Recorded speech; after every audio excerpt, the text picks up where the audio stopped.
Can't tell you what I was expecting, but I wasn't expecting this.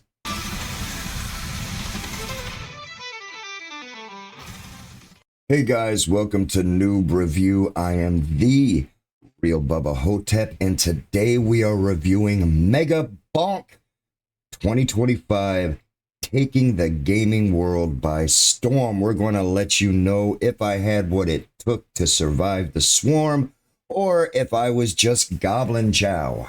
Megabonk is a chaotic, over-the-top 3D roguelike shooter that combines the swarming intensity of Vampire Survivors with the sprawling open maps of Risk of Rain 2. You pick a character from skeletons to skateboarding chimps and drop into a randomly generated arena while enemies flood in from all directions. You don't micromanage your attacks though. Instead, your weapons fire automatically and your job is to stay alive, collect experience gems, and choose upgrades at level ups. Each level up offers you 3 random upgrade choices, which can be new attacks, buffs to your existing skills, or special tomes that modify your character in exotic ways. As you fight, you'll also find chests, shrines, and environmental interactables that grant buffs, spawn bonuses, or raise the stakes. Managing your upgrades, movement, and the chaos on screen is the core challenge. The maps are fully 3D, which gives you more room to dodge, jump, and slide.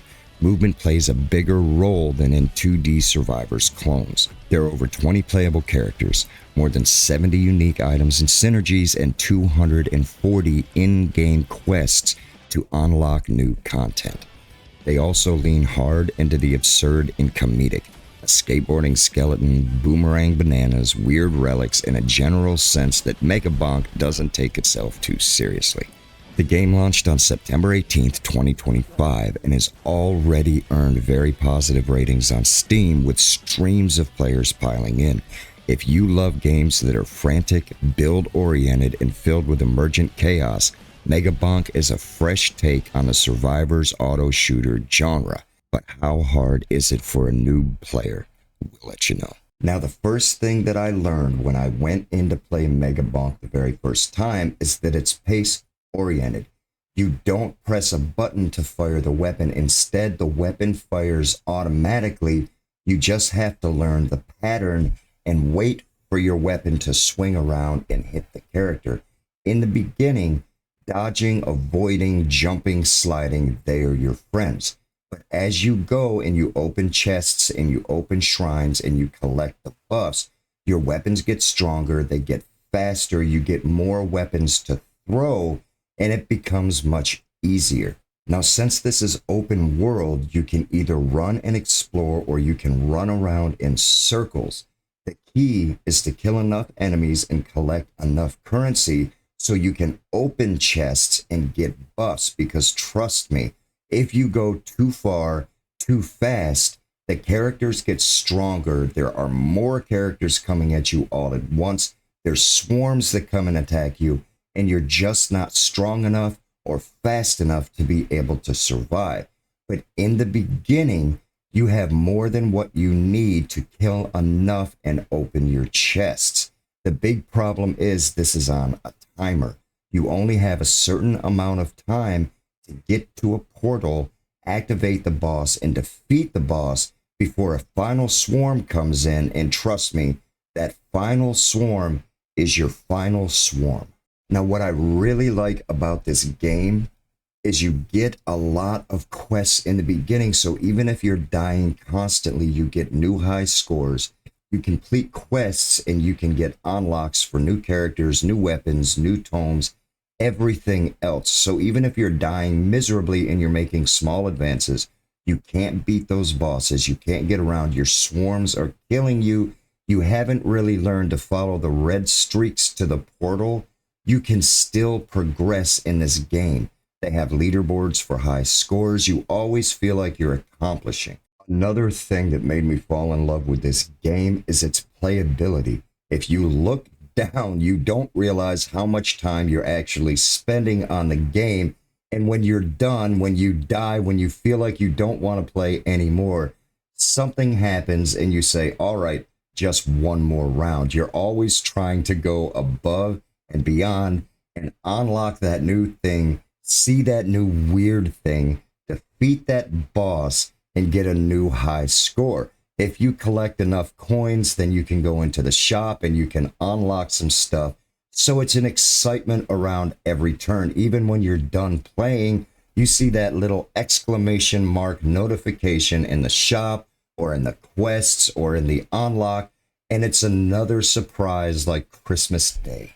Now, Megabonk only released on September 18th. I think it's $10 for the game. It's something like that. It's not crazy, but it's already taking the gaming community by storm.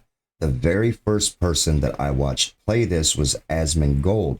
He went in and he made it look so easy, so simple, and the first thing I thought was, I could do that and it looks enjoyable. It wasn't as easy as he made it look. I died pretty quick my very first time out, but I learned things. I learned about the weapon firing automatically, so the next time I could focus on avoiding the enemies, and I got a little bit further and I got a higher score.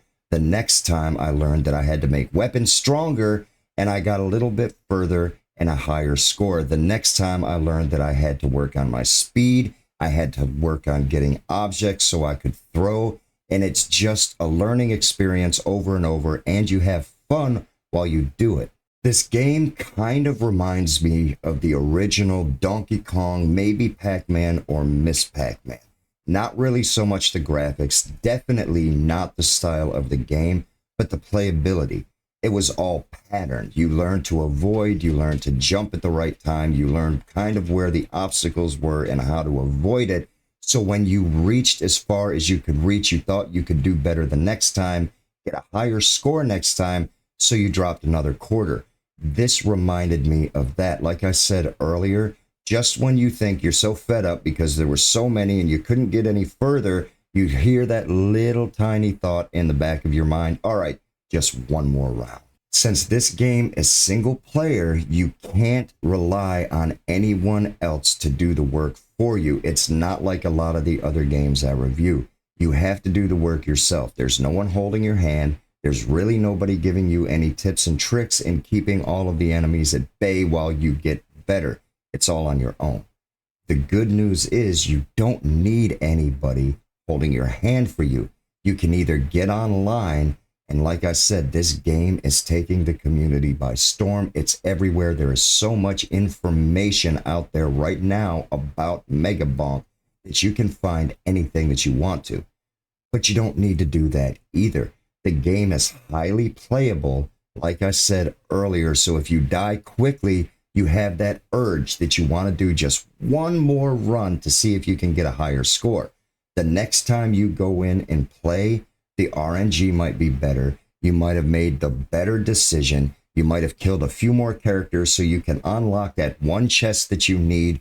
Your weapons get bigger. Your speed gets bigger. More objects that you can throw. Maybe that legendary that you want to get, which ups your progress and lets you get to the next level. And like I already said, it's like Christmas Day when you stop playing the game. Whenever you exit out and you go into the main menu, all of the little alerts that you get in the shop, that you have a new item in the shop, you've unlocked a new quest, you've unlocked a new item or a character. It's like you're opening a present on Christmas Day. You want to go in, you want to see if you have enough coins, what weird little item you got, what the stats are on it, and then you kind of want to go back in the game to see how far you can go with the new items you just got. It's very highly playable, it's highly addictive, and you have fun playing the game. Now, as for my rating for Megabonk, I think it's definitely worth it. I would insert a coin. This is one of those games that you're going to keep and you're going to go back to as a tried and true. And if you're really, really busy, you get a little bit of a break, you can go in and say, well, I've got 15 minutes to kill. I'm going to see if I can beat my high score. I definitely think it's worth the money. I definitely think you should go to Steam and buy it now and be part of this craze that's sweeping the digital world. And that's my review for 2025's Megabonk. Guys, I really loved playing this game. Even saying the name Megabonk puts a smile on my face. I hope you enjoyed this video. This is going to be a game that I'm going to keep playing. I'm probably going to play it right now as soon as this video is done. I'm going to play it over and over in the future, and I'm most likely going to make this a regular on Twitch. Do me a favor, if you want to be part of the Twitch community, go into my chat, see me get frustrated, run and scream away from hundreds of enemies. You can find me at Real Bubba Hotep over there. I appreciate you coming in and saying hi. If you can drop a comment below, how do you find this game? Do you like it? What's your experience? I'm really interested to know. While you're there, if you can leave me a like, a share, and a subscribe. Guys, I know you hear it all the time. It gets old on every channel, but it really helps the channel grow, and I'd appreciate it more than anything. And until next time, I hope you have a great day.